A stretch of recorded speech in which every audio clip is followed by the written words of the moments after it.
buonasera a tutti e a tutti e ben ritrovate al Teatro Casa Tua, la rubrica dell'ERT del Friuli Venezia Giulia dedicata ai protagonisti e alle protagoniste della scena. Quest'oggi è l'ultima puntata prima della pausa natalizia e per farci gli auguri abbiamo voluto invitare una folta rappresentanza del cast dell'ultimo spettacolo che vedremo nel circuito ERT.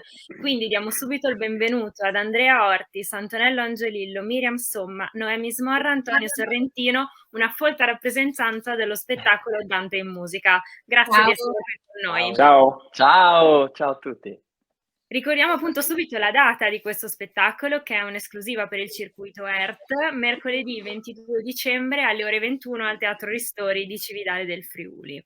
E partiamo subito coinvolgendo il regista dello spettacolo, nonché interprete di Virgilio, Andrea Ortis.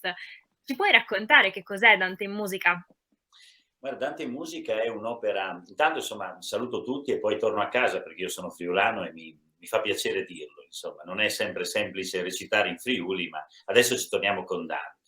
Diciamo è un estratto che è tratto dalla Divina Commedia Opera Musical in forma concertuale, avremo diciamo gli interpreti principali dell'opera musical in una forma appunto concertuale con l'esecuzione dei brani e dei personaggi diciamo must della Divina Commedia Opera Musical, quindi il pubblico potrà incontrare Caronte, potrà incontrare lo stesso Dante, che poi è il filo conduttore di tutto, ma incontra Ugolino, incontra Pier delle Vigne, incontra Ulisse, incontra Pia dei Tolomei, insomma i personaggi più rappresentativi della Divina Commedia, legati da una serie di diciamo pillole, letture che tengono unito tutto il racconto, tutto il viaggio.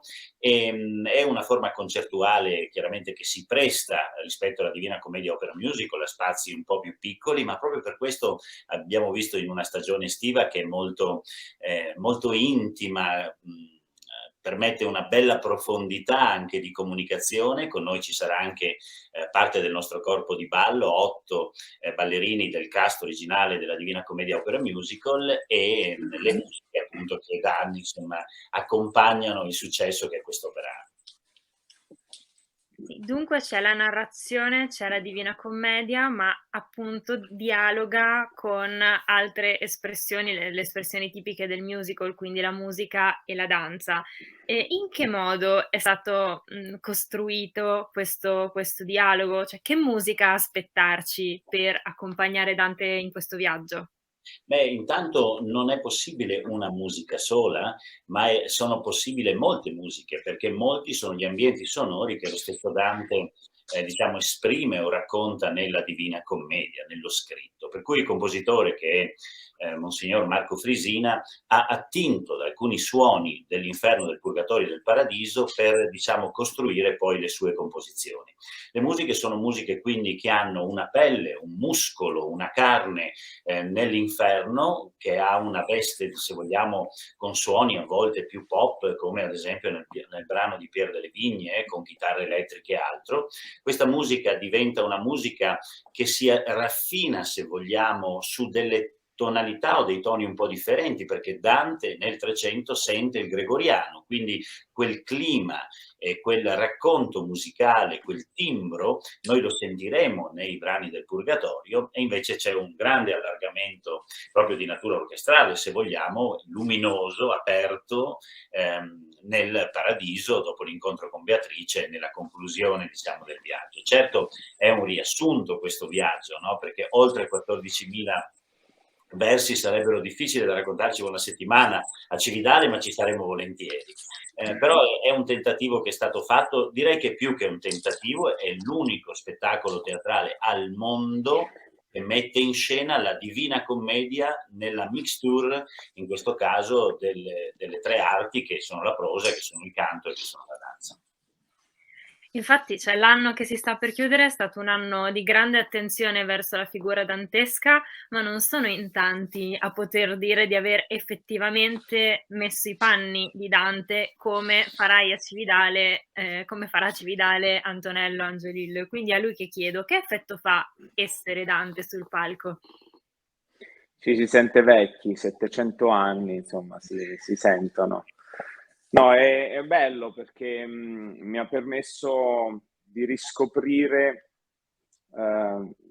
No, più che riscoprire, di scoprire, perché poi a scuola la Divina Commedia non l'ho studiata bene, come credo molti di noi, ma anche il periodo, il 300, anche tutto il Medioevo, perché insomma in questi anni ho letto molto e studiato molto sia su Dante che sul 300, andando ad attingere anche da fonti insomma assolutamente accademiche, e quindi mi è molto piaciuto poter riscoprire questo periodo che non conoscevo, quindi da quel punto di vista mi ha dato tanto. Farlo in scena, sai, per chi fa questo lavoro è sempre una scoperta, dover andare a ricercare cosa si nasconde dietro ogni personaggio o cosa tu puoi dare ad ogni personaggio a quelle vesti, per cui è un po' quello che succede con tutti i personaggi e tutti gli spettacoli. Se io mi fossi concentrato sull'idea che si trattasse di Dante e l'avessi messo su quel piedistallo, forse mi sarei anche sentito un po' in imbarazzo. In realtà no, non è così, è un personaggio come gli altri, e mi è stata data la possibilità di parlare di un Dante uomo, e quindi questa è stata anche la chiave di svolta che ha permesso di divertirmi un po' di più, perché se no, sai, ci sono sempre stati degli stereotipi che sono stati costruiti intorno alla figura di Dante negli anni, quindi andarlo un po' andare un po' a smontare questi stereotipi mi ha permesso di divertirmi anche in scena, quindi se ti devo rispondere sinteticamente, mi diverto a fare Dante. Questo è un aspetto molto interessante perché non è raro che, dei personaggi, diciamo, sul palco prendano vita dalla carta, dalla letteratura, e ne abbiamo tanti esempi appunto nelle nostre stagioni, ma i personaggi di Dante sono spesso considerati quasi intoccabili, cioè con quest'aura di sacralità intorno per cui si possono studiare, si possono leggere, si possono conoscere le loro vicende, ma non è difficile poi effettivamente entrare in connessione con loro, entrare in empatia. E non posso quindi che chiamare in causa appunto Miriam e Noemi, che a loro volta interpretano Beatrice e Francesca, 2 donne, che fanno parte proprio della Divina Commedia, anche tra le figure più note. Come avete lavorato voi sui vostri personaggi? Allora, si parte sempre ovviamente dal testo e nella costruzione di tutto, però questo aspetto anche del riuscire ad arrivare sulla scena e lavorare un po' più sulla concretezza di quello che passa nei rapporti anche con gli altri personaggi, perché Francesca è chiamata a parlare in qualche modo.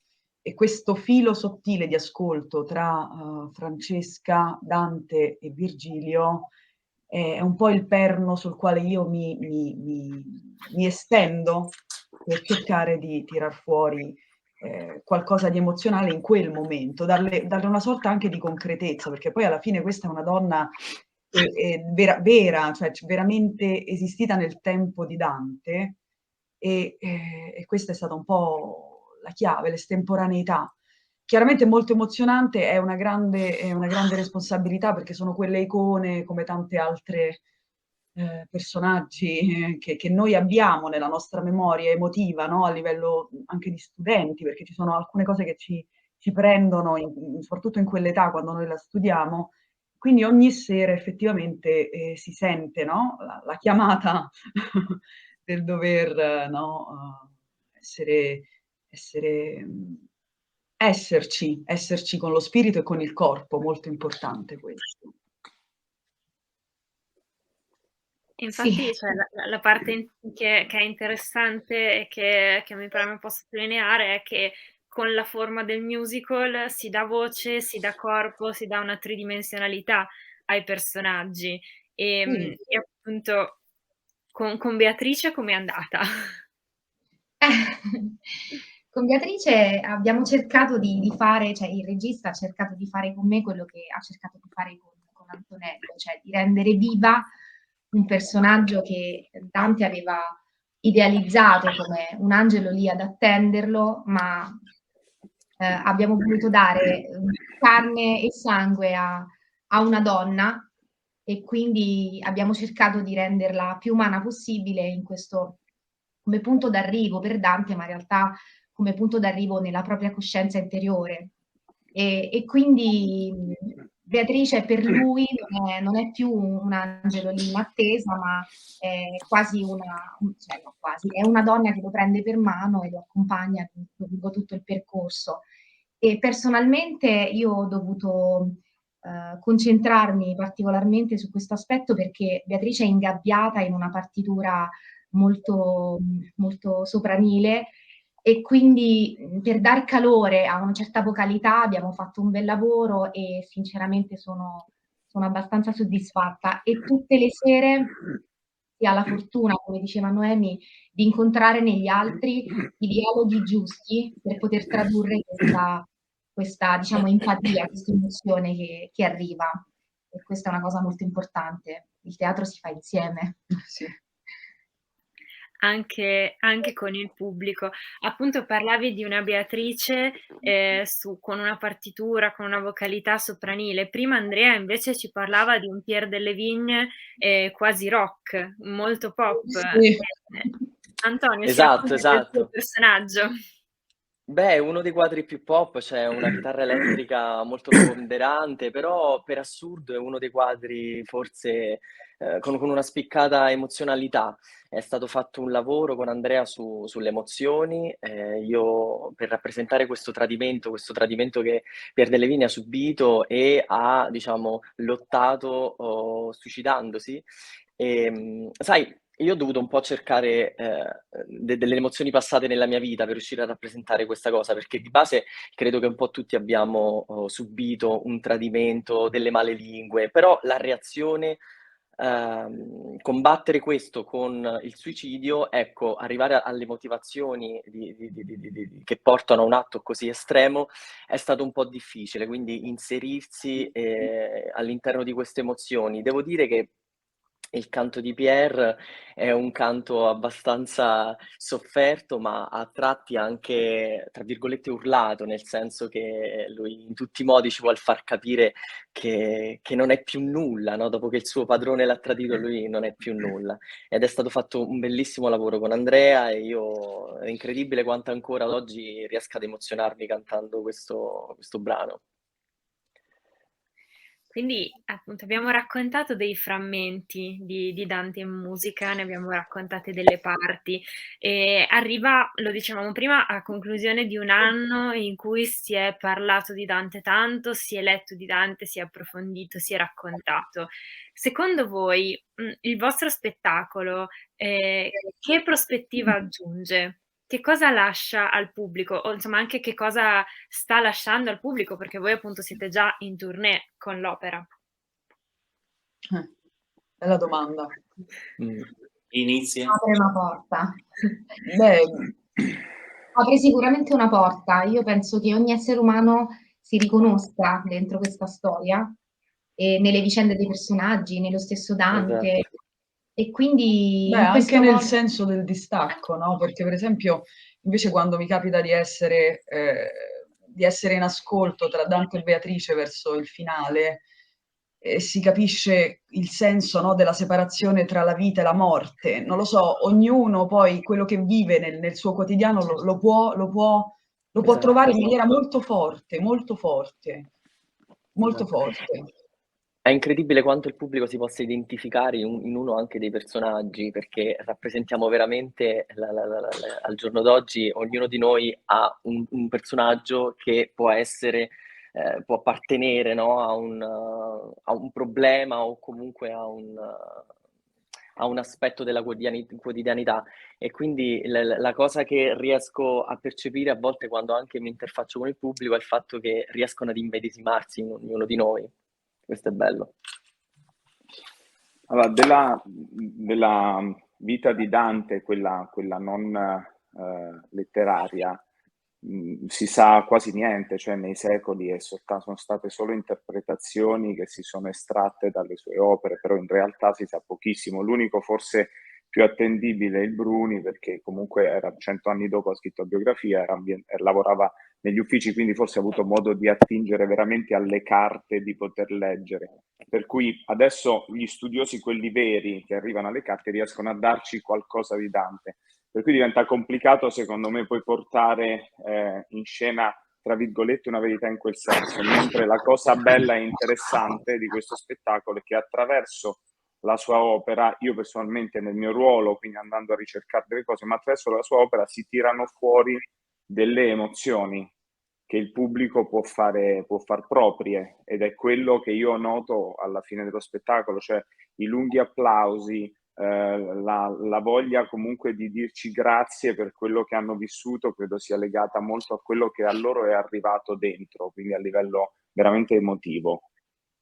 C'è una cosa bellissima che accade, scusate se prendo parola, nei matinè che noi facciamo, che ci sono comunque ragazzini un po' più piccoli fino ad arrivare al liceo, e è l'attenzione. Cioè lo spettacolo cattura l'attenzione, quindi superata la bolgia iniziale del caos, della super felicità nel stare a vedere uno spettacolo, passo passo i ragazzini vengono rapiti da ogni quadro, e questa cosa in realtà personalmente mi prende molto, perché mi sento ancora più responsabile verso una categoria comunque giovanile che cerca nello spettacolo un messaggio, e quasi sempre lo ritrova, e questa cosa per me è veramente bella.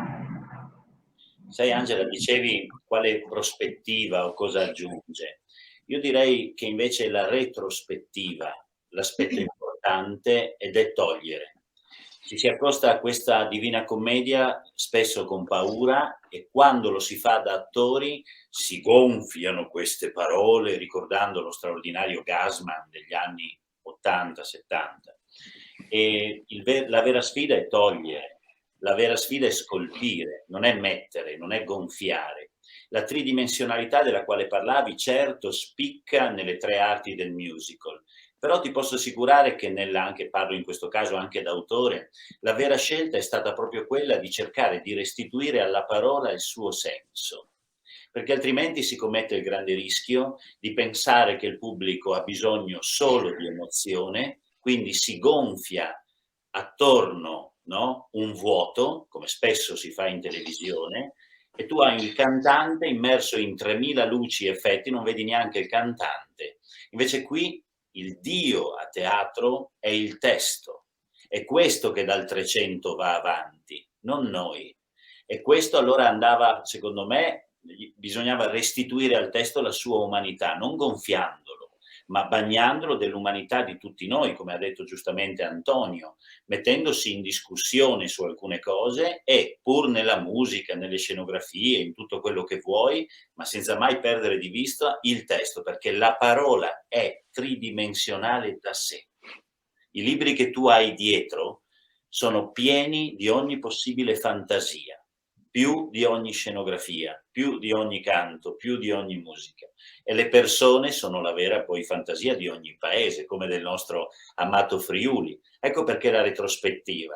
Perché se uno viene da noi e visita le montagne, va sul tagliamento, assaggia i sapori, come in ogni regione, allora capisce e assaggia ciò che nasce da quella terra, anche lo scritto. Ecco, vedi che sono arrivati i raggi adesso in questo momento. A parlare appunto del Friuli. Dunque non mi resta appunto che ringraziarvi e darvi appuntamento. Direi che vi aspettiamo appunto al Teatro Ristori di Cividale del Friuli mercoledì 22 dicembre alle ore 21 per questo appuntamento speciale con Dante in musica, per cui dobbiamo anche ringraziare, perché è un appuntamento realizzato in collaborazione con il Comune di Cividale del Friuli e con la Fondazione De Claricini, e invitiamo appunto anche i ragazzi e le ragazze, gli studenti e le studentesse a partecipare, a venire a teatro. Ci sono anche delle tariffe agevolate, delle possibilità in più per cercare di portare la parola di Dante in questo allestimento, in questo vostro spettacolo, a più persone possibili. Quindi grazie a voi per essere stati i nostri ospiti del Teatro Casa Tua. Grazie, vi aspettiamo a teatro. Ci Esatto. vediamo prestissimo. Ci vediamo presto. Ricordiamo appunto 2 informazioni di servizio per chi ci ha seguito fino ad ora, che il teatro si può anche regalare e portare sotto l'albero.